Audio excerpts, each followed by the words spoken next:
All animals testify that they wish to exist, and therefore shun death by every movement in their power. We have another and far superior sense belonging to the inner man, by which we perceive what things are just and what unjust. Please continue watching for the insightful spiritual writings by Saint Augustine of Hippo. Bienvenidos, bright viewers. Bienvenidos means welcome in Spanish. I'm Carmen. The beaming people of Panama thank you for your obedience to God's commandments and thus serving as an example of righteousness for all to follow. Heavens protect you.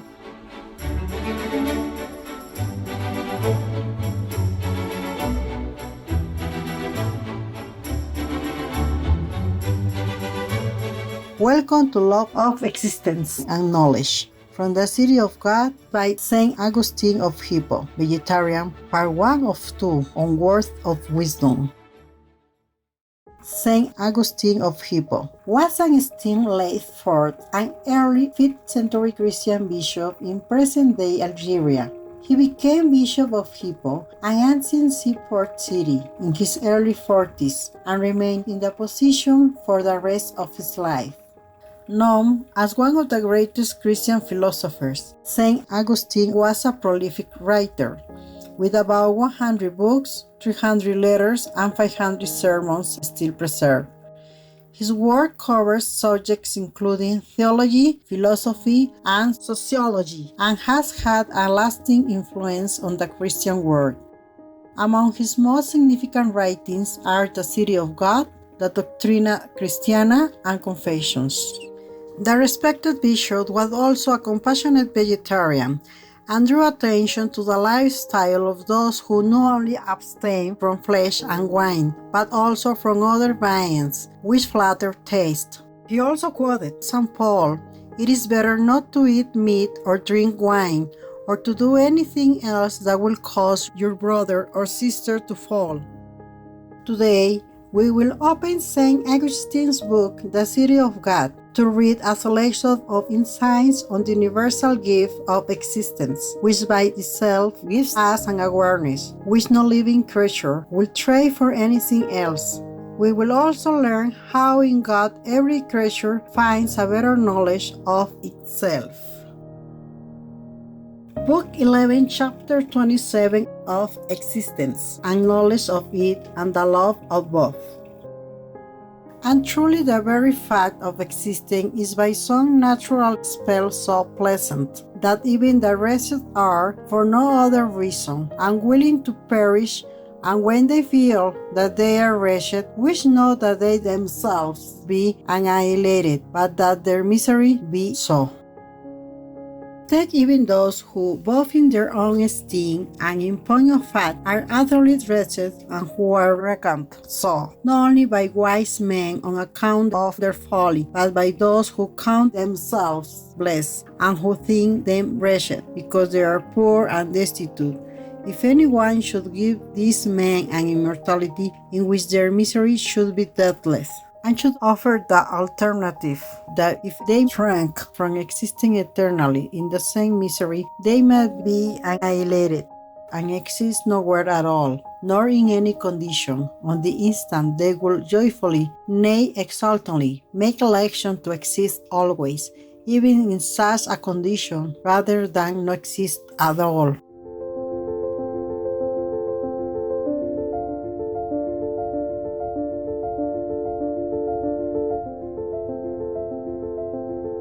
The well-known feeling of such men witnesses to this, for when we see that they fear to die, and will rather live in such misfortune than end it by death, is it not obvious enough how nature shrinks from annihilation? And accordingly, when they know that they must die, they seek, as a great boon, that this mercy be shown them, that they may a little longer live in the same misery, and delay to end it by death.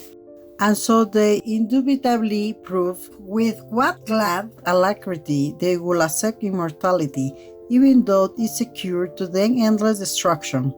What? Do not even all animals to whom such calculations are unknown, from the huge dragon down to the least worms, all testify that they wish to exist, and therefore shun death by every movement in their power? Nay, the very plants and shrubs, which have no such lives as enables them to shun destruction by movements we can see, do not they all seek in their own fashion to conserve their existence by rooting themselves more and more deeply in the earth, that so they may draw nourishment and throw out healthy branches towards the sky? In fine, even the lifeless bodies, which want not only sensation, but seminal life, yet either seek the upper air or sink deep or are balanced in an intermediate position, so that they may protect their existence in that situation where they can exist in most accordance with their nature. And how much human nature loves the knowledge of its existence, and how it shrinks from being deceived, will be sufficiently understood from this fact, that every man prefers to grieve in a sane mind rather than to be glad in madness. And this grand and wonderful instinct belongs to man alone of all animals, for though some of them have keener eyesight than ourselves for this world's light, they cannot attain to that spiritual light with which our mind is somehow irradiated, so that we can form right judgments of all things. For our power to judge is proportioned to our acceptance of this light. Nevertheless, the animals have certainly something resembling knowledge, whereas the other material things are said to be sensible, not because they have senses, but because they are the objects of our senses. Yet among plants, their nourishment and generation have some resemblance to sensible life. However, both these and all material things have their causes hidden in their nature, but their outward forms, which lend beauty to this visible structure of the world, are perceived by our senses, so that they seem to wish to compensate for their own want of knowledge by providing us with knowledge. But we perceive them by our bodily senses in such a way that we do not judge of them by these senses. For we have another and far superior sense, belonging to the inner man, by which we perceive what things are just and what unjust, just by means of an intelligible idea, and just by the want of it. This sense is aided, and it functions neither by the eyesight, nor by the orifice of the ear, nor by the air holes of the nostrils, nor by the palate's taste, nor by any bodily touch. By it I am sure both that I am and that I know this, and these two, existence and knowledge, I love, and in the same manner I am assured that I love them.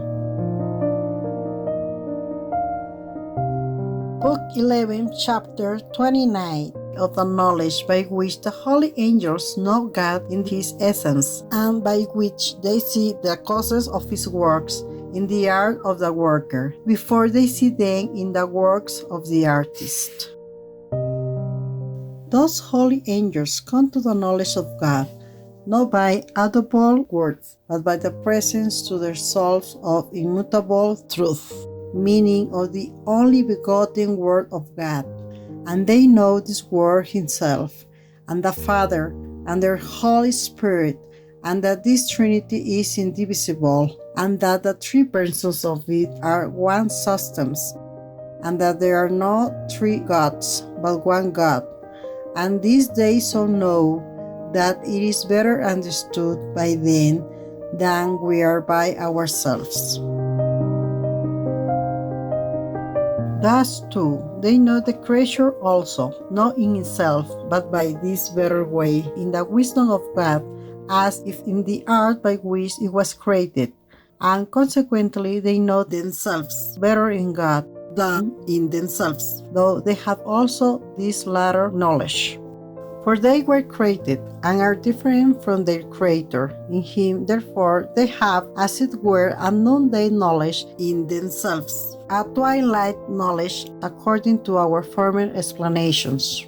For there is a great difference between knowing a thing in the design in conformity to which it was made, and knowing it in itself. For example, the straightness of lines and correctness of figures is known in one way when mentally conceived, in another when described on paper, and justice is known in one way, in the unchangeable truth in another, in the spirit of a just man. Book 11, Chapter 29 of the knowledge by which the holy angels know God in His essence, and by which they see the causes of His works in the art of the worker, before they see them in the works of the artist.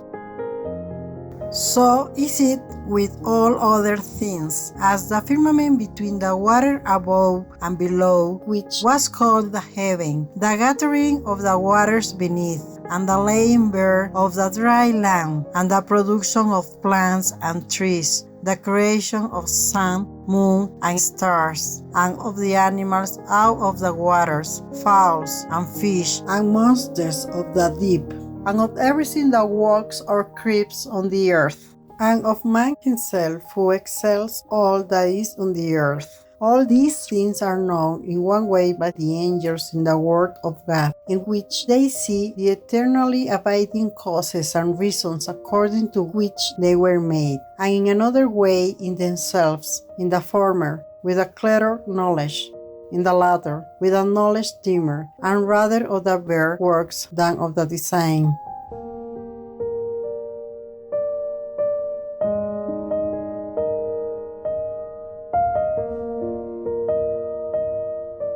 Yet when these works are referred to the praise and adoration of the Creator Himself, it is as if morning dawned in the minds of those who contemplate them.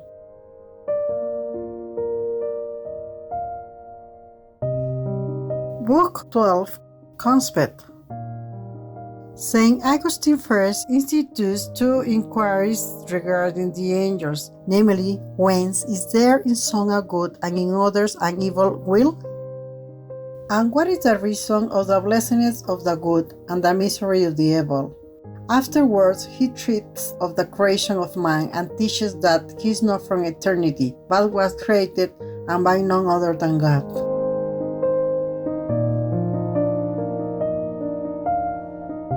Book 12, Chapter 1, that the nature of the angels, both good and bad, is one and the same.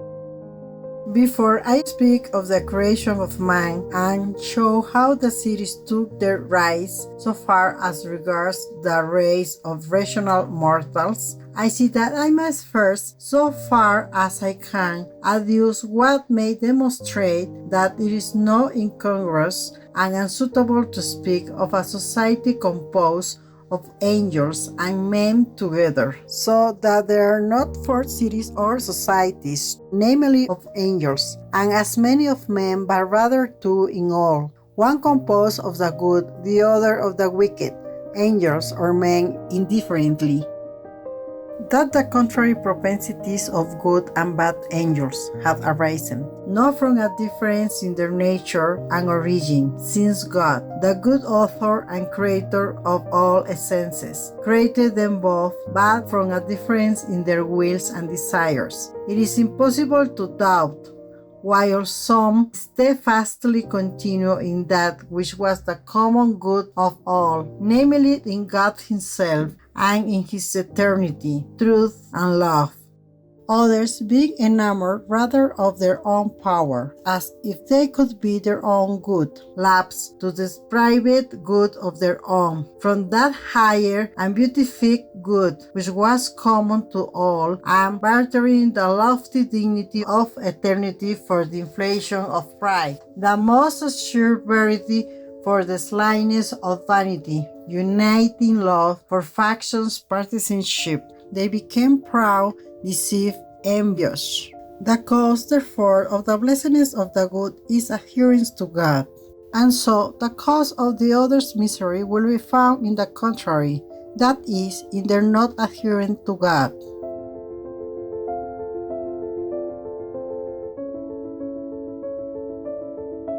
Wherefore, if when the question is asked, Why are the former blessed?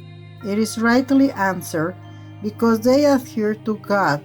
And when it is asked, why are the latter miserable? It is rightly answered, because they do not adhere to God. Then there is no other good for the rational or intellectual creature save God only. Thus, though it is not every creature that can be blessed, yet that creature which has the capacity cannot be blessed of itself, since it is created out of nothing, but only by Him by whom it has been created. For it is blessed by the possession of that whose loss makes it miserable.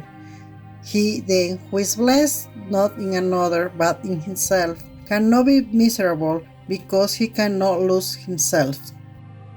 Accordingly, we say that there is no unchangeable good but the one true blessed God, that the things which He made are indeed good because from Him, yet mutable because made not out of Him, but out of nothing.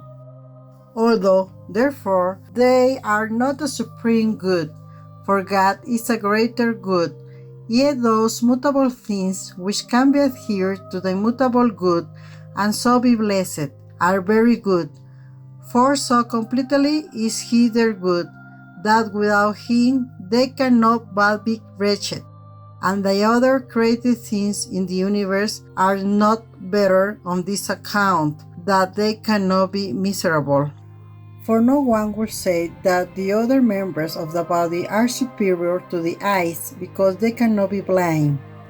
But at the sentient nature, even when it feels pain, is superior to the stony, which can feel numb. So the rational nature, even when wretched, is more excellent than that which lacks reason or feeling, and can therefore experience no misery. And since this is so, then in this nature, which has been created so excellent, that though it be mutable itself, it can yet secure its blessedness by adhering to the immutable good, the supreme God. And since it is not satisfied unless it be perfectly blessed, and cannot be thus blessed save in God, in this nature, I said, not to adhere to God, it is manifestly a fault. Now, every fault injures the nature, and is consequently contrary to the nature. The creature, therefore, which cleaves to God, differs from those who do not by nature, but by fault, and yet by this very fault, the nature itself is proved to be very noble and admirable. For that nature is certainly praised, the fault of which is justly blamed. For we justly blame the fault, because it mars the praiseworthy nature. As then, when we say that blindness is a defect of the eyes, we prove that sight belongs to the nature of the eyes. And when we say that deafness is a defect of the ears, hearing is thereby proved to belong to their nature. So, when we say that it is a fault of the angelic creature that is not cleaved to God, we hereby most plainly declare that it pertains to this nature to cleave to God. And who can worthily conceive or express how great a glory that is, to cleave to God, so as to live to Him, to draw wisdom from Him, to delight in Him, and to enjoy this so great good, without death, error, or grief. And thus, since every vice is an injury of the nature, that very vice of the wicked angels, their departure from God, is sufficient proof that God created their nature so good, that it is an injury to it not to be with God. Honorable viewers, we appreciate your company for today's program entitled Love of Existence and Knowledge, from the City of God by Saint Augustine of Hippo, Vegetarian, Part 2 of 2, on Words of Wisdom. Coming up next is a delightful Mid-Autumn Festival 2019, Part 4 of 4, right after Noteworthy News. Please stay tuned to Supreme Master Television for more uplifting programming. May the gift of self-realization and self-trust inspire your hearts for greater spiritual endeavors in God's blessings. Our programs offer many languages. Please visit suprememastertv.com/schedule and suprememastertv.com/WOW